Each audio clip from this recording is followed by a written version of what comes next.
Republican Virginia Governor and Senator George Allen. The governor, is trying to become senator again from that fine state. Very good to have you, sir. Thanks for coming.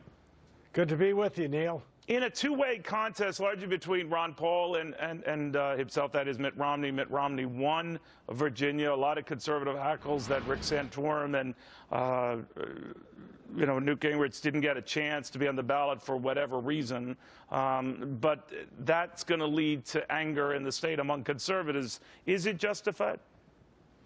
Well, the law in Virginia has been on the books for many, many years, and all the campaigns knew what the laws were, and two of them did comply with it and get enough petitions, signatures on petitions, and got on the ballot. So I know in our campaign for the U.S. Senate, we were getting petitions signed at the polling places today in Virginia, and we want to comply with the law in Virginia. So, it looks like Mitt Romney is going to pick up 46 delegate votes from Virginia today. So, all right, and march a little bit closer. But could I ask about that? Because now many people are saying that maybe with the improving economy, it's always in the eye of the beholder.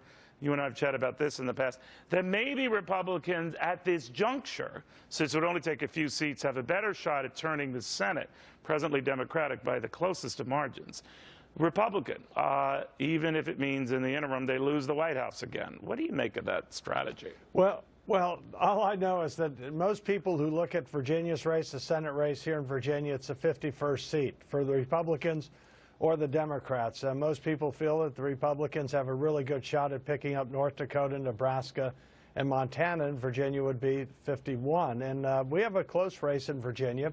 And listening to the people in Virginia, they do care about high gas prices. And young people worry about if they get out of college, will they have a job? And they're worried about the debt. And most Virginians envision a better future than what we're having to endure these days. And when you talk about gas prices, and I was in Loudoun County and Prince William County today, where people drive longer distances to and from work, here you have an administration that says no to Virginia, where we want to be able to produce natural gas and oil off our coast.